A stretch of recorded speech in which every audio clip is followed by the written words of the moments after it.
അസ്സലാമലൈക്കും. പുതിയ വീഡിയോയിലേക്ക് സ്വാഗതം. ഇന്ന് ഞാനിവിടെ വന്നിരിക്കുന്നത് എന്താണെന്നറിയാം, അസൂയുള്ളവരുടെ ലക്ഷണങ്ങൾ. അസൂയ എന്ന് പറഞ്ഞ സംഭവത്തിന് അതൊരു ഭയങ്കരമായിട്ടുള്ളൊരു സംഭവം ഇതാണ്. അപ്പൊ അതിന്റെ ലക്ഷണങ്ങളാണ് ഞാൻ പറയുന്നത്. അസൂയ എന്ന് പറയുമ്പോൾ തന്നെ അസൂയുള്ളവരെ തന്നെ നമുക്ക് ആലോചിക്കുമ്പോൾ തന്നെ നമ്മുടെ മനസ്സിൽ എന്താ വരിക? നമ്മോട് പല രീതിയിലുള്ള അസൂയകൾ വരും. നമുക്കൊരു നല്ലൊരു പ്രൗഡായിട്ടുള്ളൊരു മൂമെന്റ് വരിക. ആ മൊമെന്റ് വരുന്ന സമയത്ത് ഈ അസൂയുള്ളവർക്ക് എന്താ സംഭവം എന്ന് പറയാം, അവരതിനെ നമുക്ക് എത്രത്തോളം നെഗറ്റീവ് ആക്കാൻ പറ്റും. നമ്മൾ പ്രൗഡായി നിൽക്കുന്ന സമയത്ത് നമ്മൾ എത്രത്തോളം നെഗറ്റീവ് ആക്കാൻ പറ്റും, നമ്മളെ തളർത്താൻ നോക്കും. അസൂയന്റെ ലക്ഷണങ്ങളാണ് ഞാൻ പറയുന്നത്. ഇപ്പൊ ഒന്നും വേണ്ട, നമ്മളിപ്പോ എന്തെങ്കിലും ഒരു സംഭവം ഇതാക്കി, അപ്പൊ നമ്മളെ ഒരു വിജയത്തിന്റെ പാതയിലേക്ക് വരികയാണ്, വിജയിക്കുകയാണ്. അപ്പൊ നമ്മൾ അസൂയന്റെ ഇത് പറയണ്ട കേട്ടോ, പറഞ്ഞു തരികയാണ് കേട്ടോ. നമ്മൾ വിജയിക്കുന്ന ഒരു സംഭവം വരികയാണ്. ഇപ്പൊ ഞാനൊന്നും വേണ്ട, ഏതെങ്കിലും ഒരു ഇതിൽ എനിക്ക് ഒരു വിജയം കിട്ടി. ആ വിജയം ഇപ്പൊ ഞാനൊരു യൂട്യൂബ് ചാനൽ തന്നെ തുടങ്ങുന്നുണ്ട്. ആ യൂട്യൂബ് ചാനൽ തന്നെ എനിക്കൊരു വിജയത്തിന്റെ ഇതാകുമ്പോൾ തന്നെ ഓരോരോ ഉള്ളിൽ എന്തെങ്കിലും വരിക, അസൂയ മൂത്ത് തിളച്ച് മറിഞ്ഞ് അതോളം അങ്ങനെ ഒരു വികാരം വരും. അപ്പൊ അങ്ങനെ വികാരം വരുന്ന സമയത്ത് അപ്പൊ നമ്മളെ നന്മ ഒരിക്കലും പറയും ചെയ്യൂല. അസൂയ ഒന്നും വേണ്ട, വലിയൊരു കാര്യം പറയാൻ ഞാൻ കേട്ടോ. അപ്പൊ നമുക്ക് റിയൽ ആയിട്ട് നടക്കുന്ന ഓരോരോ അസൂയന്റെ കാര്യങ്ങൾ പറയണം. ഇപ്പൊ ഒന്നും വേണ്ട, ഞാനൊരു മൂക്കുത്തി ഒരു കാര്യം പറയാട്ടോ. ആ മൂക്ക് കുത്തിയപ്പോ എന്താ സംഭവം അറിയാം.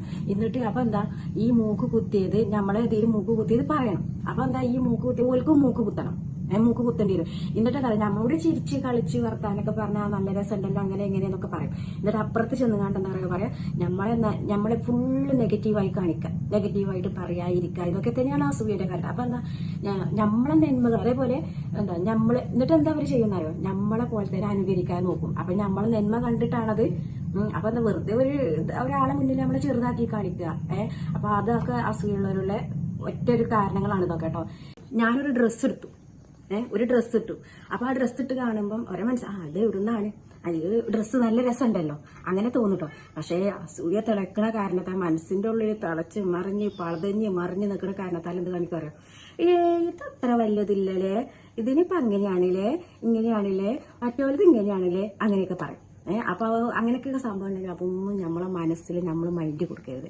പിന്നെ ഒരു വീട് വെക്കുമ്പോൾ നല്ല മനുഷ്യന്മാരാണെങ്കിൽ പോസിറ്റീവായിട്ട് പറയട്ടോ. ഇപ്പൊ എന്തെങ്കിലും വീട് വെക്കുകയാണെങ്കിൽ മനുഷ്യൻ എന്തെങ്കിലും പോസിറ്റീവായ ആൾക്കാർ ചിലപ്പോൾ പറയും, എന്തെങ്കിലുമൊക്കെ ഇതുണ്ടെങ്കിൽ നമുക്ക് നല്ല രീതിയിൽ പറഞ്ഞു തരും. ഇത് ഒന്നും വേണ്ട, നല്ലൊരു വീട് വെച്ചിട്ടുണ്ടെങ്കിൽ ഒരു നെഗറ്റീവ് എവിടെ ഉണ്ടാവില്ല. എന്നിട്ട് എന്ത് പറയും, അതവിടെ ഇങ്ങനല്ലേ, ഇത് ഇവിടെ ഇങ്ങനല്ലേ, മറ്റോടത്ത് ഇങ്ങനല്ലേ, അങ്ങനെയൊക്കെ പറയും. അപ്പൊ എന്താ പിന്നെ അപ്പൊ ഒരു ഉള്ളിൽ എന്താണ് സംഭവം വരുന്നത്, അസൂയാണ് വരുന്നത്. പിന്നെ നമ്മളല്ലേ പോസിറ്റീവായിട്ട് പറയാം. അതായത് അപ്പോൾ ഒരു വീട് വെക്കുകയാണെങ്കിൽ ഒരു കുറച്ചൊക്കെ സ്പേസിലും അതിലും ഒക്കെ ഉള്ള രീതിയിൽ അപ്പം പറഞ്ഞാൽ നന്മ പറഞ്ഞു, കുറച്ചൊക്കെ ഒരു ഇത് വേണ്ടിയിരുന്നില്ലേ, കുറച്ചൊരു സ്ഥലം വേണമല്ലേ, അങ്ങനെയൊക്കെ പറയും. അത് നല്ലത് പറയുന്നവരുണ്ട് കേട്ടോ. അപ്പൊ ഞാൻ ഫുള്ള് നെഗറ്റീവായിട്ട് പറയില്ല, ഞാൻ പോസിറ്റീവ് ഇതിൽ കൊടുക്കുന്നുണ്ട് ഞാൻ. അതായത് ഈ അസൂയ ഉള്ളതിൽ അസൂയന്റെ കാരണത്തിൽ ഞാൻ പറയുന്നത് കേട്ടോ. അതേപോലെ തന്നെ ഒരിക്കലും നമ്മളെ വിജയത്തിന്റെ കാര്യം ഒരിക്കലും അതെടുത്ത് പറയില്ല. നമ്മളിപ്പോ ഒരു കാര്യത്തിൽ എന്തെങ്കിലും വിജയിച്ചിട്ടുണ്ടെങ്കിൽ അതിനെ പറയില്ല, അതിനെങ്ങനെ താഴ്ത്തി കെട്ടിങ്ങാണ്ട് ഇങ്ങനെ താഴ്ത്തി കെട്ടി പറയാലോ. അതിനൊരിക്കലും എടുത്ത് പറയാതെ ഈ ചെയ്തത് ഇങ്ങനെ നല്ല കാര്യാട്ടോ, ഈ ചെയ്തത് ഇങ്ങനെയാണ് കേട്ടോ, അങ്ങനെയാണ് കേട്ടോ എന്നൊക്കെ നല്ല കാര്യങ്ങൾ നമ്മോട് പറയാം. നമുക്ക് നല്ലൊരു പോസിറ്റീവ് എനർജി തരുന്നതിന് പകരം എന്താ പറയുക, നമ്മളെപ്പോഴും താഴ്ത്തി കാണിക്കുക, കുറ്റം പറഞ്ഞുകൊണ്ട് കാണിക്കുക, എപ്പോഴും നമ്മളെ നെഗറ്റീവായി ഫീൽ ചെയ്യിപ്പിക്കുക. പിന്നെ ഒരു കാര്യം കൂടി പറയട്ടോ, പ്രവർത്തിക്കുന്നവർക്ക് വിമർശനങ്ങളും ശത്രുക്കളും എല്ലാം ഉണ്ടാകുക. അതായത് അസൂയക്കാരും വരുള്ളൂ. അതായത് പ്രവർത്തിക്കാതെ നമ്മളിപ്പോ അടങ്ങി ഒതുങ്ങി വീട്ടിൽ ഒന്നും ചെയ്യാതെ പ്രവർത്തിക്കാതെ, വീട്ടിൽ നല്ല നമ്മൾ എല്ലാ കാര്യങ്ങളും ഒരു ഫാമിലി ആകട്ടെ, ഒരു കുടുംബമാകട്ടെ, അല്ലെങ്കിൽ വേറെ ഏതെങ്കിലും നല്ല രീതിയിൽ നമ്മൾ പ്രവർത്തിക്കുന്നവർക്ക് മാത്രമേ വിമർശനങ്ങൾ വരുള്ളൂ. പിന്നെ അത് പ്രവർത്തിക്കാതെ വീട്ടിലിരുന്ന് എന്താ ഗ്രൗണ്ടിൽ ഇറങ്ങാതെ, നമ്മൾ ഫുട്ബോൾ കളിക്കുമ്പോൾ അങ്ങനെ വേണം, ഗ്രൗണ്ടിൽ ഇറങ്ങി കളിക്കണം വേണ്ടേ. അല്ലാതെ ഗ്രൗണ്ടിൽ ഇറങ്ങാതെ നമ്മൾ പുറത്ത് നിന്ന് കാഴ്ചക്കാരെ പോലെ ഇങ്ങനെ നോക്കി നിന്ന് കാണിക്കുമല്ലോ, അവർക്ക് വിമർശനങ്ങൾ കുറയും, ശത്രുക്കൾ കുറയും. അപ്പൊ എന്താ നമ്മൾ ഈ പ്രവർത്തിക്കുന്നവരോട് എന്താ നമുക്കൊരു അസൂയ തോന്നാൻ കാരണം എന്താ, നമ്മൾ പ്രവർത്തിക്കുന്നവരെ നല്ല നന്മ ഉണ്ടായിട്ട് നന്മ ഇങ്ങനെ കാണുമ്പോൾ മറ്റുള്ളവരാ നന്മ പറയുമ്പോ ഒന്നും വേണ്ട, ഞാൻ തന്നെ ജെസ്സിയിലെ എന്താല്ലേ നല്ല ഉഷാറാലേ, അങ്ങനെ പറയുമ്പോൾ അവരെ മനസ്സിൽ ഇങ്ങനെ അസൂയ തിളച്ച് തുളുമ്പേ വരിക. അപ്പൊ എന്തായിട്ടും ഇവരെന്തായിട്ടും ഇല്ലേ അപ്പോഴും എന്താ ആ കുറ്റം പറഞ്ഞ് താഴ്ത്തി കെട്ടാനാ നോക്കുള്ളൂ. അപ്പൊ നമ്മൾ അതിലൊന്നും നമ്മൾ വീടാതെ ഇരുത്താതെ നല്ല മനസ്സോട് കൂടി പോവുക. അസൂയുള്ള ആൾക്കാരെ അസൂയ നമ്മളോടിപ്പോ അസൂയ വരാനുള്ള സംഭവം എന്താ സമയം നമ്മളെ മാത്രം ഓരോരോ കാര്യങ്ങൾ നമ്മളെ കാര്യങ്ങൾ വീക്ഷിക്കുക നോക്കി കാണുക അങ്ങനെ ചെയ്യുന്ന സമയത്താണ് അസൂയ വരുന്നത്. അപ്പൊ നമ്മളെ ഒരു നോക്കി കാണുന്നതും നമ്മളെ ഓരോ പ്രവർത്തികളിലും പോലും ഇങ്ങനെ ഉള്ളിലിങ്ങനെ അസൂയ വരുന്ന എന്താ നമ്മളെ ഒരു ഉറ്റു നോക്കുകയാണ് ചെയ്യുന്നത്. എന്നിട്ട് എന്താ ചെയ്യുന്നത് നമ്മളോട് ഇങ്ങനെ പറയും ഒന്നും വേണ്ടട്ടോ, ഞാനിപ്പോ നമ്മളെ ഇതിലൊക്കെ തന്നെ നമ്മൾ ഡാൻസും കാര്യങ്ങളൊക്കെ ഇങ്ങനെ ഓരോരോ സംഭവങ്ങളൊക്കെ വരുന്നുണ്ടല്ലോ, ഞാനിപ്പോ ഓരോന്ന് ചെയ്യണം ഇരിക്കണമൊക്കെ ഉണ്ടല്ലോ.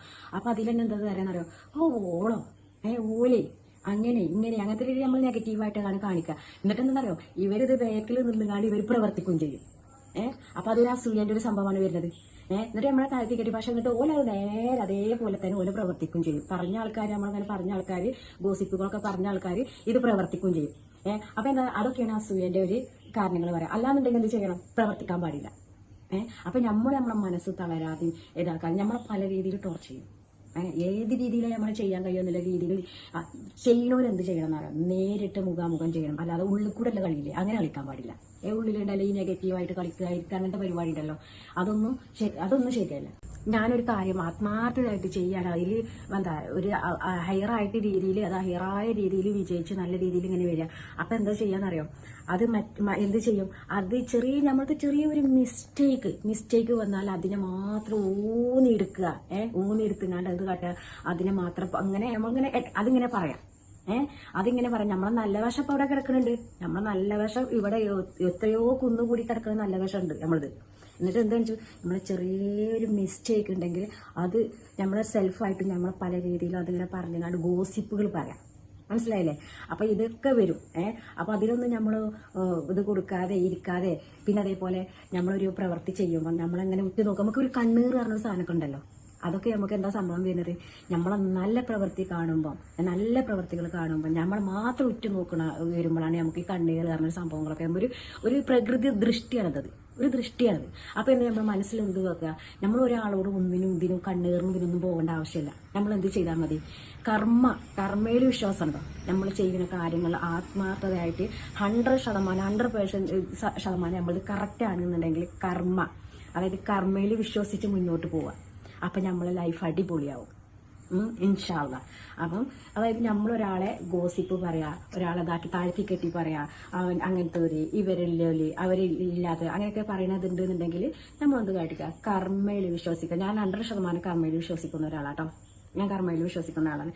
അതായത് നമ്മൾ ചെയ്യുന്ന പ്രവൃത്തി ഹൈറല്ലാത്ത പ്രവൃത്തിയാണെന്നുണ്ടെങ്കിൽ അത് നമുക്ക് കർമ്മ തിരിച്ചു കിട്ടും. പിന്നെ ഉണ്ടല്ലോ നമ്മൾ പറയുമ്പോൾ നമ്മളെ കുടുംബത്തിലായാൽ തന്നെ എന്താ ഫാമിലി, അതായത് ഹസ്ബൻഡിന്റെ ഫാമിലി മറ്റേ വൈഫിന്റെ ഫാമിലി ഇറങ്ങാൻ നമ്മൾ അതൊരു ഡിഫറെന്റ് ആയിട്ട് കാണിക്കുക ഇരിക്കുക അങ്ങനെയൊക്കെ ചെയ്യുന്ന സംഭവങ്ങളുണ്ടല്ലോ. എല്ലാവരും ഒരുപോലെ ഒരേ രീതിയിൽ പോയിട്ട് മുന്നോട്ട് പോകണം. അതേപോലെ ഒന്നാണ് കോമ്പറ്റീഷൻ മൈൻഡ് വരിക. അത് ഞാൻ ഒന്ന് എടുത്ത് പറയട്ടോ, കോമ്പറ്റീഷൻ മൈൻഡ് വരും. ഇപ്പൊ ഞാനൊരു കേക്ക് ഉണ്ടാക്കി, കേക്കൊക്കെ ഉണ്ടാക്കാൻ അറിയാലോ. അപ്പൊ എന്തേക്കാരം, അപ്പൊ ഇവരെ വീട്ടിലെന്താ അവര് കേക്കൊക്കെ ഉണ്ടാക്കണ അവർക്ക് അതൊക്കെ അറിയാലേ. അപ്പൊ എന്താ ചെയ്യുന്നത്, ഈ അസൂയുള്ളവരെ മനസ്സിൽ തളച്ച് മൂത്ത് വരികയല്ലേ, അസൂയ വരികയല്ലേ. അപ്പൊ എന്താ അപ്പൊ എനിക്കും വേണം, ഞാനത് എങ്ങനെയൊക്കെ ആക്കണം. അപ്പൊ എന്താ നമ്മളൊരു അസൂയ കാണിക്കും ചെയ്യുക. അപ്പൊ നമ്മളെ നന്മയാണ് കേട്ടോ ഈ അസൂയായിട്ട് പോണത്. ഒരു ദൃഷ്ടിയാണത്, ഒരു കണ്ണിലൊരു ദൃഷ്ടി അറിയില്ലേ, ഒരു പ്രകൃതി ഒരു ദൃഷ്ടിയാണ് ഒരു സാധനമാണത്, അത് പോവാണ്. അപ്പൊ അതിൽ എന്നിട്ട് എന്തായിരിക്കും അപ്പൊ നമ്മളെ അവർക്കല്ലേ അതൊക്കെ ഉണ്ടാക്കാൻ അറിയില്ല, ഇതൊക്കെ ഇങ്ങനെ ചെയ്യാൻ അറിയില്ലേ, അങ്ങനെ കാക്കാൻ അറിയില്ല. അപ്പൊ എന്താ ഈ അസൂയ മൂത്തിട്ട് മറ്റേ അസൂയ ഉള്ളതിനും അസൂയ മൂട്ടു. അതിപ്പോ എന്താ അങ്ങനെ നമ്മൾ താത്തി കിട്ടിക്കാണ്ട് ഒരു ഗോസിപ്പായിട്ട് പറയാം, ഗോസിപ്പായിട്ട് വരും. എന്നിട്ട് പിന്നെ നമ്മളെ ഇതിലിങ്ങനെ നമ്മളെ ഓരോരോ കാണുമ്പോൾ അതുപോലെ പ്രവർത്തിക്കാൻ നോക്കും വരും. എന്ത് ചെയ്യാനറിയോ, എല്ലാവരും ഞാനിപ്പോ ഒരു ഇത് പറയട്ടോ, എല്ലാവരും നമ്മളെ താഴ്ത്തി കിട്ടിയിട്ടും ഗോസിപ്പ് പറഞ്ഞിട്ടും വേറെ എന്ത് രീതിയിലും നമ്മളെ തളർത്തുന്ന രീതിയിലൊക്കെ പറയണമെന്നുണ്ടെങ്കിലും അത് നമുക്കുള്ള നന്മ ഉണ്ടായിട്ടാണ് പറയണത് എന്നുള്ള ഒരൊറ്റ മനസ്സിൽ പോസിറ്റീവ് വൈബ് നമ്മൾ കൊണ്ടുവരണം. പോസിറ്റീവ് വൈബ് നമ്മൾ കൊണ്ടുവരുന്ന വേണം. ഇപ്പൊ ഞാൻ പറഞ്ഞില്ലേ, പ്രവർത്തിക്കുന്നവർക്കേ വിമർശനങ്ങളുള്ളൂ. പ്രവർത്തിക്കാതെ ഇങ്ങനെ കയ്യും കെട്ടി ഇങ്ങനെ ഇരുന്ന് എല്ലാം നല്ല ഉഷാറായിട്ട് കിട്ടി അവർക്കൊരു കുഴപ്പമുണ്ടാവില്ല. പക്ഷെ കർമ്മയിൽ എല്ലാവരും വിശ്വസിക്കുക. അപ്പൊ നമ്മളെ ഇന്നത്തെ വീഡിയോ ഇത്രയേ ഉള്ളൂ. വീഡിയോ കണ്ട് എല്ലാവരും സബ്സ്ക്രൈബ് ചെയ്യുക, കമന്റ് ചെയ്യുക, ഷെയർ ചെയ്യുക, ലൈക്ക് ചെയ്യുക. നിങ്ങളെ കൊച്ചു ബെൽബട്ടുണ്ടല്ലോ അത് അടിച്ചമർത്തി പോകട്ടെ. ഇനി എന്തെങ്കിലും നിങ്ങൾക്ക് ഇതേപോലെ എന്തെങ്കിലും പറയാനോ, ഞാൻ പറഞ്ഞില്ല എന്തെങ്കിലും ഇതുപോലെ നിങ്ങൾക്ക് ഫീൽ ചെയ്ത് എന്തെങ്കിലും സംഭവം ഉണ്ടെന്നുണ്ടെങ്കിൽ നിങ്ങൾ കമന്റ് താഴെ ചെയ്യാട്ടോ. കമന്റ് ചെയ്യാൻ മടിക്കണ്ട. മടിക്കാതെ കമന്റ് തന്നെ ചെയ്യാം. എനിക്ക് പേഴ്സണലായിട്ട് കമന്റ് ചെയ്യാൻ പേഴ്സണലായിട്ട് എനിക്ക് കമന്റ് ചെയ്യുന്നുണ്ട്. അപ്പോൾ പേഴ്സണലായിട്ട് ചെയ്യേണ്ട പിന്നെ ഇപ്പോൾ യൂട്യൂബിൽ നേരിട്ട് തന്നെ ചെയ്യാം, ഒരു കുഴപ്പമില്ല. പിന്നെ അതേപോലെ യൂട്യൂബിൽ കമന്റ് ചെയ്യാൻ കഴിയാത്ത കുറെ ആൾക്കാരുണ്ട്, കമന്റ് ചെയ്യാൻ അറിയില്ല. യൂട്യൂബിൽ എങ്ങനെയാ കമന്റ് ചെയ്യുക അറിയാത്തവരുണ്ട്. അതായത് ഏജ് ഒക്കെ യൂട്യൂബ് അധികം യൂസ് ഞാൻ പറഞ്ഞില്ല, എനിക്ക് ഇൻസ്റ്റാഗ്രാം ഞാൻ യൂസ് ആക്കുന്നില്ല, അവിടെ എനിക്കറിയില്ല. ഇൻസ്റ്റാഗ്രാം അങ്ങനെ ഒരു പിങ്ക് ബട്ടൺ ഇങ്ങനെ നമ്മൾ കാണുന്നുണ്ട്. അപ്പൊ അതിൽ യൂസ് ആക്കണില്ലല്ലോ. പിന്നത്തെ ഒരു കാര്യം എന്താ അറിയോ, നമ്മുടെ അസൂയ കാണുമ്പോൾ നമ്മളെ ഒരു നന്മ വരുമ്പോഴാണല്ലോ നമ്മുടെ അസൂയ വരുന്നതും ഇരിക്കുന്നത്. നമ്മളീ കാട്ടി ഇവർ പൊന്തി പോവോ? നമ്മൾ അടിയിലായി പോവോ? അതോ നമ്മളീ കാട്ടിൽ ഒരു പൊന്തുവോ? അങ്ങനത്തെ ദുഷ്ചിന്തയുള്ള ആൾക്കാർ കുറിച്ചിട്ടോളി കർമ്മയിൽ വിശ്വസിക്കുക. അതായത് ഒരാളെ നമ്മൾ ഞാനാണ് പൊന്തിയത്, ഈയാണ് അടിയിൽ, ഇപ്പോഴല്ലേ അടിയിലും, അങ്ങനെയൊക്കെയുള്ള ചിന്തകളും അതൊക്കെ എന്താ പറയുക, ഒരു എന്താ പറയാ, അത്രക്കും ക്രൂരമായ ചിന്തയും അസൂയയും ഉള്ളൊരു മനസ്സിന്റെ ഉടമയുള്ള ആൾക്കാർ മാത്രമുള്ള അങ്ങനെ ചിന്തിക്കുക. നമ്മളെന്ന് പറയാൻ ഞാനൊക്കെ ചെയ്യുന്ന ഒരു പ്രവൃത്തി അത് ഒരു ഹയറായ രീതിയിലുള്ള പ്രവർത്തിക്കാൻ നമ്മൾ ചെയ്യുള്ളൂ. അതേപോലെ ഒരു വീട്ടിലേക്ക് കയറി വരുമ്പോൾ നമ്മളവര് എന്തെങ്കിലും കൊടുക്കുകയാണെങ്കിൽ നമ്മളെ ഇഷ്ടം കൊണ്ട് നമ്മൾ ഹയറായ രീതിയിൽ നമ്മൾ ഇത് കൊടുക്കുക. അത് ഹയറായ സന്തോഷത്തിൽ വാങ്ങി കൊടുക്കുന്നവർ അത് പിന്നെ എന്തല്ലോ വേണ്ട മാറ്റി വെച്ചിങ്ങാണ്ട് നിർത്തി, ആവശ്യമില്ലെങ്കിലും ഓക്കെ. അപ്പൊ നമ്മളെ വീട്ടിൽ നിന്നാണെങ്കിൽ അങ്ങനെയൊക്കെ ഉണ്ടാവുമല്ലോ. ഇതിപ്പോ ഞാൻ എന്താ പറഞ്ഞതാണ്, ഒരു മോട്ടിവേഷൻ ഇത് എന്നോട് പറഞ്ഞതാണ്. ഇന്റെ ഒരു ഞാനിപ്പോ പേര് ഇതിൽ പറയുന്നില്ല. പേര് പറഞ്ഞപ്പോ എന്താ പറയുക, അവള് പറഞ്ഞിട്ടാണെന്നില്ല വരുമല്ലോ, പേര് പറയുന്നില്ല. അതായത് എനിക്ക് ഇടയ്ക്കിടയ്ക്ക് കോൾ ഇങ്ങനെ വിളിക്കും. അപ്പൊ ഞാൻ നല്ല രീതിയിൽ നമ്മൾ പോസിറ്റീവായിട്ട് ഓരോ കാര്യങ്ങൾ പറഞ്ഞു. ഇപ്പൊ വീട്ടിലെ പ്രശ്നങ്ങളാണെങ്കിലോ ഇനിയിപ്പോ എന്താ അങ്ങനെയൊക്കെ ഓരോ പ്രശ്നങ്ങളുണ്ടാവല്ലോ, ഫാമിലി ആയിട്ടുള്ള പ്രശ്നങ്ങളുണ്ടാവും, അങ്ങനെ ഉണ്ടായാലും പ്രശ്നങ്ങളുണ്ടാവും. അതേമാതിരി ഹസ്ബൻഡിന്റെ വീട്ടുകാരെ വൈഫിന്റെ വീട്ടിനെ വേറെ മാറ്റി നിർത്തുന്നത്, ഓലെ ഹസ്ബൻഡിന്റെ വീട്ടില് ഒരു കേടും വരാൻ പാടില്ല, ഒരു കേടും വരാൻ പാടില്ലാത്ത രീതിയിൽ ഇങ്ങനെ കൊണ്ടുപോവുക, അങ്ങനത്തെ ഒക്കെ ടോക്കിംഗ് ഒക്കെ നമുക്ക് ഇങ്ങനെ വരും. അപ്പൊ ഞാൻ പറയട്ടെ, ഇതുപോലെ തന്നെ നമ്മളെ ഹസ്ബൻഡിന്റെ പെങ്ങന്മാര് ഇതേപോലെ തന്നെയാണ് ഇവർക്കും ഇതേമാതിരി വൈഫിന്റെ അനിയത്തിയാളും മേട്ടത്തിയാളും ഉമ്മയും ഒക്കെ ഉണ്ടായിട്ടാണ് ഇവർക്ക് ഉള്ള പോലെ തന്നെയാണ് ഇവിടെ ഈ സൈഡിലും ഉണ്ടാകുക. എല്ലാവരും കഷ്ടപ്പെട്ട് കണ്ടാണ് മക്കളെയും കുട്ടികളൊക്കെ വളർത്തി ഒരേപോലെ വരിക. അപ്പൊ എനിക്ക് കുറച്ച് അതുകൂടി ഒന്ന് പറയണമെങ്കിൽ ഇനി നെക്സ്റ്റ് വീഡിയോയിൽ ഞാൻ ഇങ്ങനത്തെ ഓപ്പൺ ആക്കിയിട്ടുള്ള കാര്യങ്ങളൊക്കെ പറയട്ടോ.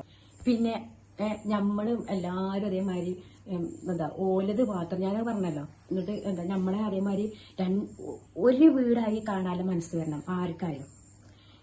ഡിഫറെന്റ് ആകാതെ അതും നമ്മളത് ഇതും നമ്മളത് ഒക്കെ നമ്മളെ പെങ്ങന്മാരുടെ രീതിയിലും അങ്ങനെ ആക്കിങ്ങാണ്ട് വരണം. ഒരേ രീതിയിലുള്ള മനസ്സും ഒരേ രീതിയിലുള്ള ചിന്തകളും ഒരു രീതിയിലുള്ള പ്രവർത്തികളും ആവണം. പിന്നെ നമ്മളെ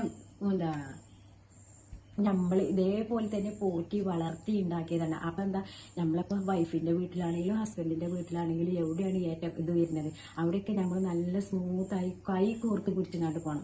അല്ലാതെ ഇപ്പൊ എന്താ, എന്നെ കെട്ടിക്കുമ്പോ ഇതൊക്കെ ഞാൻ എനിക്ക് വന്ന ഒരു മെസ്സേജിൽ പറയട്ടോ, ഒരു ജോലിയുള്ള തന്നെയാണ്, ജോലിയുള്ളൊരു പെണ്ണാണ്. എന്നിട്ട് എന്നെ കെട്ടുമ്പോ എന്നിട്ട് ഇതിന്റെ വീട്ടില് എന്താ ഉപ്പാക്കൊക്കെ വയ്യാതെയായി, ഉപ്പാക്ക് സുഖമില്ലാതെയായി. അപ്പൊ വേണ്ട രീതിയിൽ ക്യാഷ് വരും. ക്യാഷ് ആണല്ലോ നമുക്ക് ഇപ്പൊ എല്ലാവരും ബന്ധത്തിലേറെ വില കൊടുക്കുന്നത് ക്യാഷിനാണ്.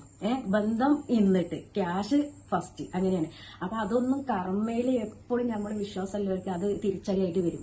അപ്പൊ എന്ത് സംഭവം, ഈ ജോലിയുള്ള വൈഫ് ഇതാണ്.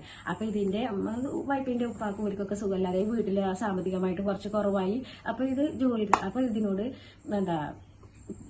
ഇതിന്റെ വീട്ടിൽ ഒരു സഹായം വേണമല്ലോ, അത് നമ്മൾ പറയാതെ ചെയ്തു കൊടുക്കണം.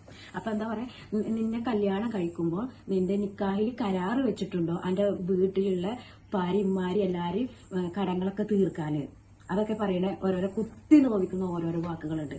അപ്പൊ നമുക്കെന്ന് പറയാം, ഇതൊക്കെ തിരിച്ച് നമ്മളെല്ലാവർക്കും വരുന്ന സംഭവമാണ്. എന്നാ ബായ്.